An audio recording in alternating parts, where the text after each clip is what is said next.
दोस्तों, आखिर क्या था दिव्या भारती की मौत का राज? दिव्या भारती की अचानक मौत आज भी लोगों को सोचने पर मजबूर कर देती है।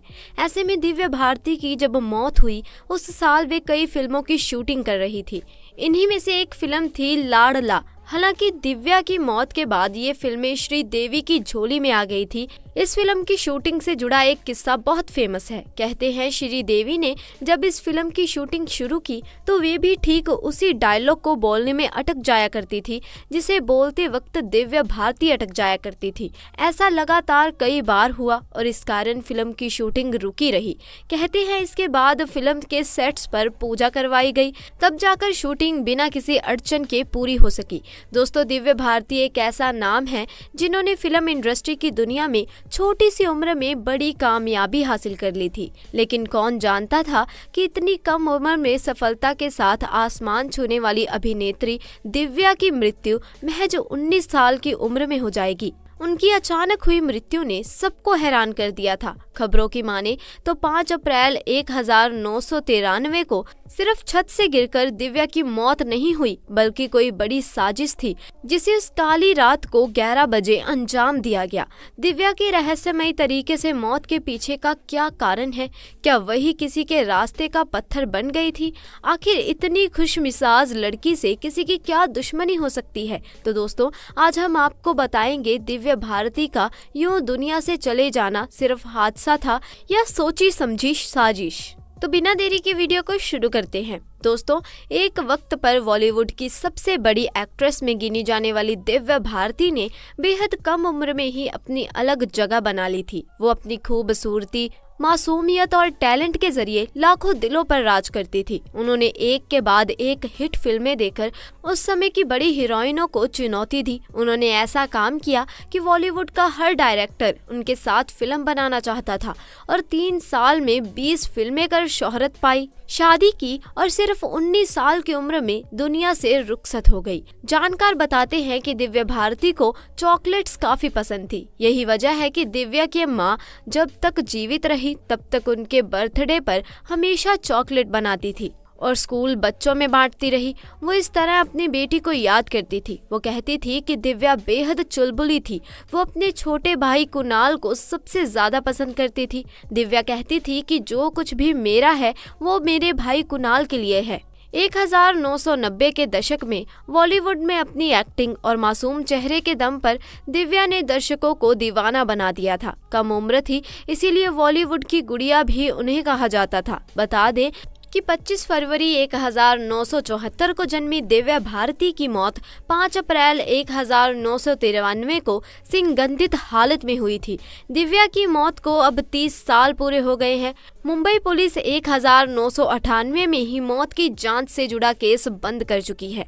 पुलिस ने ये मानकर कैसे खत्म कर दिया कि ये एक हादसा था। कहा जाता है कि रात 11 बजे दिव्या मुंबई के वर्सोवा में अपने फ्लैट के 5वें माले की बालकनी से गिर गई और उनका निधन हो गया। पूरी फिल्म इंडस्ट्री दिव्या की मौत की खबर सुनकर हैरान रह गई।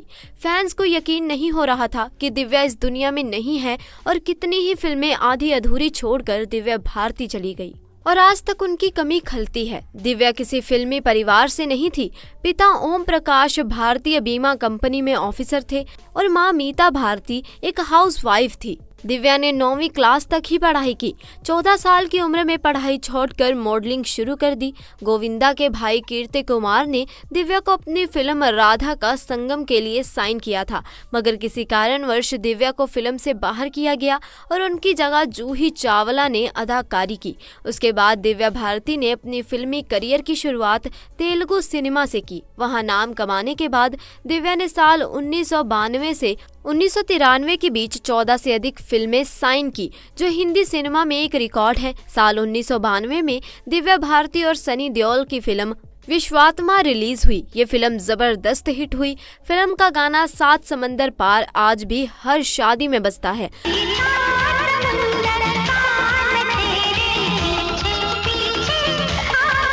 और उसी साल दिव्या भारती और गोविंदा की फिल्म शोला और शबनम भी रिलीज हुई और ये फिल्म भी सुपर हिट हुई। इसके बाद इसी साल जुलाई में दिव्या भारती ने शाहरुख खान और ऋषि कपूर के साथ फिल्म दीवाना की। दीवाना शाहरुख खान की डेब्यू मूवी थी और दिव्या भारती की लगातार तीसरी सुपर हिट फिल्म बनी। उस समय दिव्या महज 18 साल की थी। फिल्म जबरदस्त हिट हुई।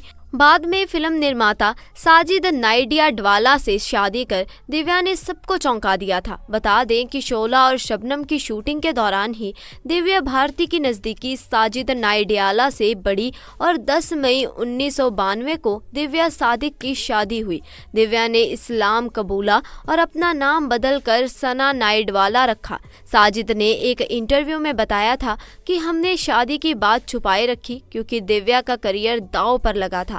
ये बात बाहर निकली तो प्रोड्यूसर डर जाते। दिव्या हमेशा से अपनी शादी की बात सबको बताना चाहती थी, लेकिन मैंने उन्हें बार बार मना किया। अब आपको बताते हैं आखिर सांस तक दिव्या क्या कर रही थी। वैसे तो दिव्या भारती की मौत आज भी एक रहस्य ही है। कोई नहीं जानता कि आखिर उस रात क्या हुआ था। कोई इसे हादसा कहता है तो कोई इसे साजिश बताता है, लेकिन पुलिस की जांच में जो सामने आया उसके मुताबिक ये एक हादसा ही था। 5 अप्रैल 1993 को वो काली रात थी जब दिव्या भारती की मौत हुई थी। बताया जाता है कि 4 अप्रैल को दिव्या एक फिल्म की शूटिंग करके चेन्नई से मुंबई लौटी थी। उन्हें अगले दिन फिर से शूटिंग के लिए हैदराबाद जाना था।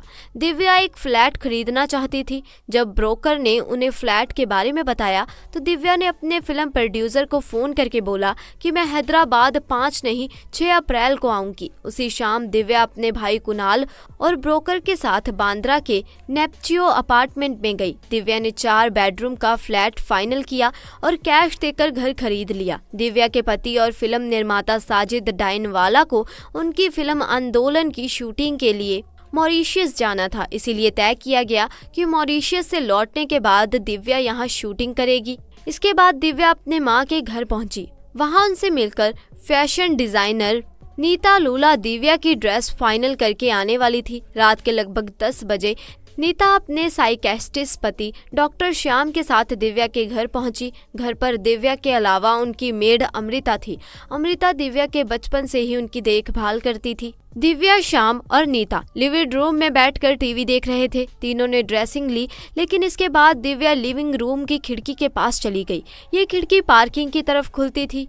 खिड़की में ग्रिल नहीं लगी थी। दिव्या खिड़की की बाहर की तरफ पैर करके बैठ गई। दिव्या से जुड़ी करीबी सूत्रों का कहना है कि दिव्या अक्सर ऐसा करती थी। खिड़की पर बैठकर दिव्या लगातार अपनी मेड से बात करती थी जो किचन में नाश्ता तैयार कर रही थी। पुलिस को दिए बयान के मुताबिक नीता और श्याम उस वक्त टीवी देखने में बिजी थे।